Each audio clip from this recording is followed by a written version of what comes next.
cómo trabajaron y sudaron para poder recoger todo el heno. Pero sus esfuerzos se vieron recompensados, porque la cosecha fue un éxito, aún más de lo que esperaban. A veces, el trabajo era duro. Los instrumentos no habían sido diseñados para los animales, sino para los seres humanos. Y era un gran inconveniente que ningún animal pudiera utilizar herramientas hechas para trabajar de pie sobre las patas traseras. Pero los cerdos eran tan listos que siempre encontraban la manera de resolver todas las dificultades. Los caballos, por su parte, conocían cada palmo del campo y entendían el trabajo de sesgar y ratrillar mucho mejor que Jones y sus hombres. Los cerdos, en realidad, no trabajaban, pero dirigían y supervisaban a los demás. Con sus conocimientos superiores, era natural que asumieran el liderazgo. Boxeador y Trébol se enganchaban a la segadora o a la rastrilladora. En esos tiempos, por supuesto, no hacía falta bocados ni riendas, y recorrían el campo sin cesar, dando vueltas y vueltas, con un cerdo detrás que iba gritando «¡Arre, arre, compañero!» o «So, compañero», según fuera el caso. Y todos los animales, hasta el más humilde, intervenían en la recolección del heno. Hasta los patos y las gallinas iban y venían todo el día bajo el sol, transportando pequeñas briznas de heno en el pico. Al final, terminaron la cosecha 2 días antes del tiempo que solía emplear Jones y sus hombres. Además, era la mayor cosecha que se había visto nunca en la granja. No había desperdicio alguno. Las gallinas y los patos, con su extraordinaria vista, habían recogido hasta el último tallo. Y ningún animal de la granja había robado siquiera un bocado. Durante todo aquel verano, el trabajo de la granja funcionó como un reloj. Los animales nunca habían imaginado que podían ser tan felices. Cada bocado les producía un intenso placer, ya que era realmente su propia comida, producida por ellos y para ellos, no repartida por un amo mezquino. Desaparecidos los seres humanos parásitos, quedaba más comida para todos. Disponían de más tiempo libre, aunque por su falta de experiencia no sabían bien en qué emplearlo. Encontraban muchas dificultades. Por ejemplo, hacia finales del año, al cosechar el maíz, tuvieron que pisarlo al estilo antiguo y aventar la paja en el aliento, ya que la finca no poseía trilladora. Pero los cerdos, con su inteligencia, y Boxeador, con sus tremendos músculos, siempre resolvían los problemas. Boxeador era la admiración de todos. Había sido un gran trabajador, incluso en tiempos de Jones, pero ahora parecía más 3 caballos que uno. Había días en que todo el trabajo de la granja parecía descansar sobre sus fuertes hombros. De la mañana a la noche empujaba y tiraba siempre en el punto donde el trabajo era más duro. Había hecho un arreglo con uno de los gallos jóvenes para que por la mañana lo despertara media hora antes que a nadie. Así podía hacer algún trabajo voluntario en el aspecto que resultara más necesario, antes del comienzo de la jornada normal. Su respuesta ante cada problema y cada revés era «trabajaré más duro», y lo había adoptado como un lema personal. Pero todo el mundo trabajaba según su capacidad. Las gallinas y los patos, por ejemplo, al recoger los granos perdidos de la cosecha, rescataron 5 fanegas. Nadie robaba, nadie se quejaba de sus raciones, y las peleas y los mordiscos y los celos, tan característico de la vida con los viejos tiempos, casi habían desaparecido. Nadie, o casi nadie, eludía su trabajo.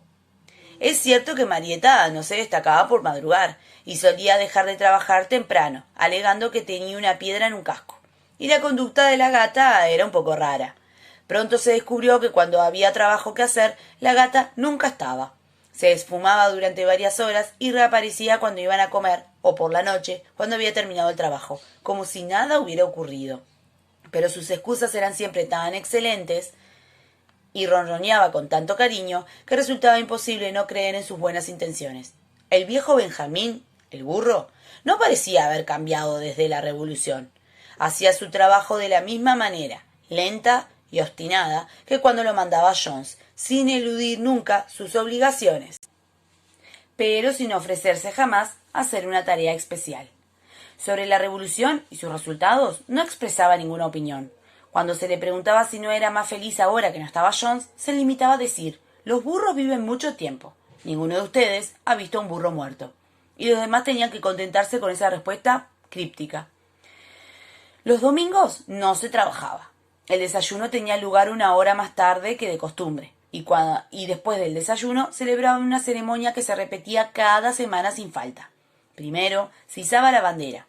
Bola de Nieve había encontrado en el guardaarnés un viejo mantel verde de la señora Jones y había pintado en él una pezuña y un cuerno blanco. Lo subían al mástil del jardín de la casa cada domingo por la mañana. La bandera era verde, explicó Bola de Nieve, para representar los verdes campos de Inglaterra, mientras que la pezuña y el cuerno significaban la futura república de los animales, que surgiría cuando finalmente derrocaran a la raza humana. Después de izar la bandera, todos los animales iban en tropel al enorme establo para realizar una asamblea general conocida como la reunión.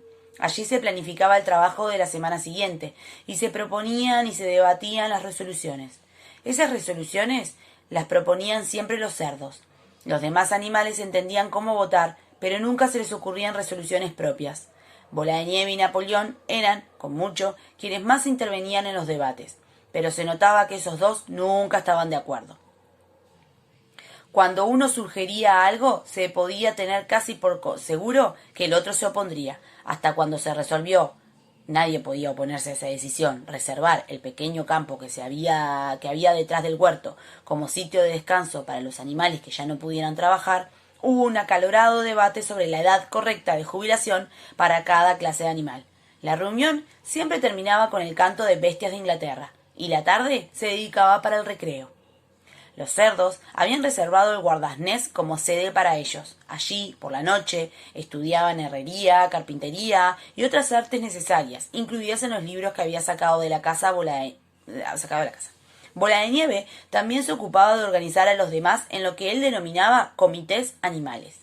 En eso era incansable. Formó el comité de producción de huevos para las gallinas, la liga de rabos limpios para las vacas, el comité de reeducación de camaradas salvajes, cuyo objeto era domesticar a las ratas y a los conejos, el movimiento Lana Más Blanca para las ovejas y algunos otros, además de instruir clases de lectura y escritura. En conjunto, estos proyectos fueron un fracaso.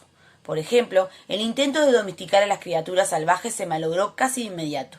Siguieron actuando como antes, y cuando se las trataba con generosidad, se limitaban a aprovechar la situación. La gata entró en el comité de reeducación y durante unos días participó con mucho entusiasmo.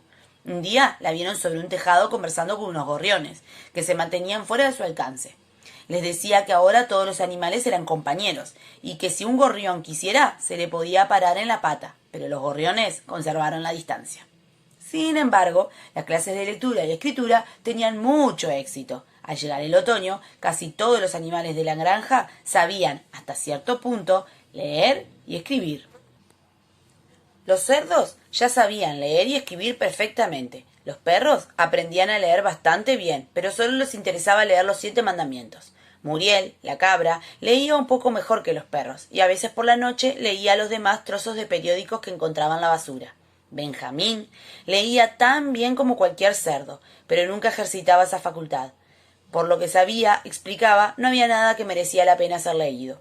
Trébol aprendió todo el alfabeto, pero no podía construir palabras. Boxeador no podía pasar de la letra D. Dibujaba A, B, C, D en el polvo con el enorme casco y después se quedaba con la mirada perdida y las orejas hacia atrás, a veces moviendo la crin, tratando con todas sus fuerzas de recordar, sin éxito, qué venía a continuación. En algunas ocasiones se aprendía E, F, G, H, pero cuando lograba conocerlas descubría siempre que se había olvidado de A, B, C y D. Finalmente, decidió conformarse con las 4 primeras letras y solía escribirlas 1 o 2 veces al día para refrescar su memoria.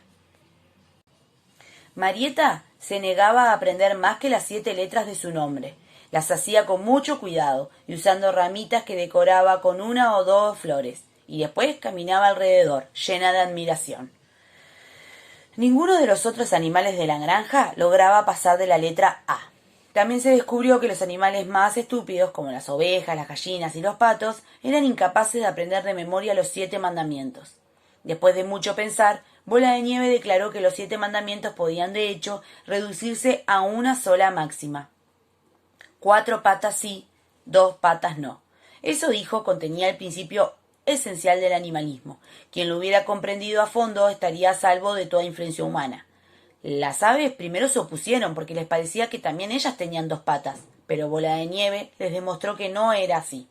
Las alas de los pájaros, compañeros, dijo, son órganos de propulsión y no de manipulación. Por lo tanto, deben considerarse como patas. Lo que distingue al hombre es la mano, el instrumento con el que causa todo el daño. Las aves no entendían las palabras largas de Bola de Nieve, pero aceptaron su explicación, y todos los animales más humildes se pusieron a trabajar para aprender de memoria la nueva máxima. 4 patas sí, 2 patas no. Quedó grabado en la pared del fondo del establo, por encima de los 7 mandamientos, y en letras más grandes. Cuando lograron aprender eso de memoria, las ovejas empezaron a sentir una gran afición por la máxima, y con frecuencia, cuando estaban echadas en el campo, balaban 4 patas sí, 2 patas no. 4 patas sí, 2 patas no, durante horas, sin cansarse jamás. Napoleón no mostraba ningún interés por los comités que había creado Bola de Nieve. Decía que la educación de los jóvenes era más importante que todo lo que se pudiera hacer por los adultos. Jessica y Campanilla habían parido poco después de recoger la cosecha de heno y entre los dos habían tenido 9 robustos cachorros. En cuanto los detestaron, Napoleón los apartó de la madre y dijo que él se encargaría de su educación. Se los llevó a un desván al que solo se podía llegar por una escalera de mano desde el guardaesnés y los tuvo allí tan aislados que el resto de la granja pronto se olvidó de que existían. El misterio del destino de la leche pronto se resolvió. Se mezclaba todos los días con la comida de los cerdos. Maduraban las primeras manzanas y la hierba de la huerta estaba llena de fruta caída. Los animales habían dado por hecho que se repartirían de manera equitativa, pero un día llegó la orden de que toda la fruta sería recogida y llevada al guardaesnés para uno de los cerdos. Algunos de los otros animales se quejaron, pero no sirvió de nada. Todos los cerdos estaban de acuerdo en este punto, incluso Bola de Nieve y Napoleón. Enviaron a Chillón a dar las explicaciones necesarias a los demás. «Compañeros», gritó, «espero que no piensen que los cerdos hacemos esto con espíritu de egoísmo o de privilegio. La verdad es que a muchos no nos gusta la leche ni las manzanas. A mí, por ejemplo, no me gustan. El único objetivo que tenemos al comer esas cosas es preservar nuestra salud. La leche y las manzanas, lo ha demostrado la ciencia, compañeros, contienen sustancias totalmente necesarias para el bienestar del cerdo. Los cerdos trabajamos con el cerebro. La gestión y la organización de esta granja depende de nosotros.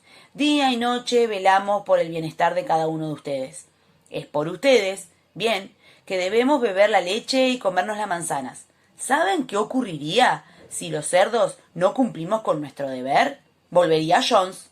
Sí, volvería Jones.